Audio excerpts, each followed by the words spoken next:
Ang title sa atong istorya usa ka prostitute. Naay usa ka prostitute nga gustong magbago o gustong musulod sa simbahan aron mag-abot.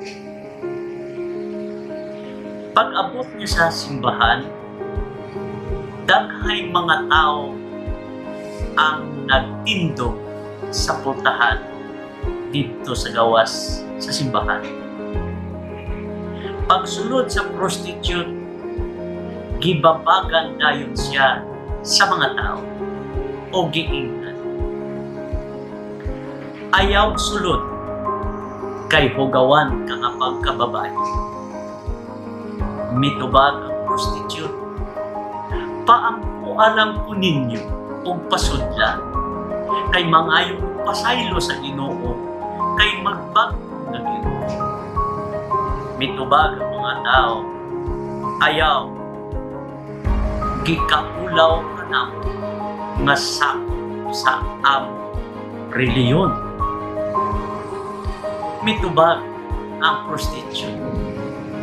Bisag 1 minute lang masudla ko ninyo para makikistorya ko sa Ginoo kay magbago. Mitubag ang mga tao. Dili, uli dito si pakon na hinuunang ko. O walay nahimo ang prostitute, naghilak nga mibaktas sa dalan.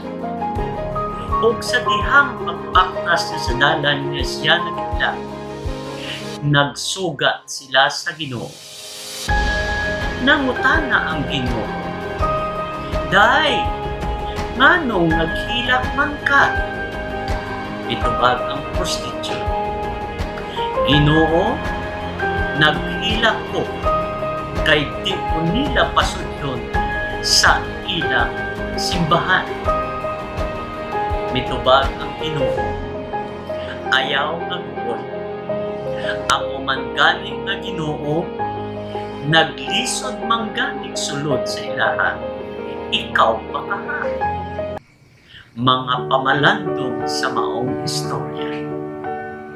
Daghang mga tao ang sige o paningkamot sa kalibutan, pero walay hinungdan o way kalipay ang ilang kinabuhi.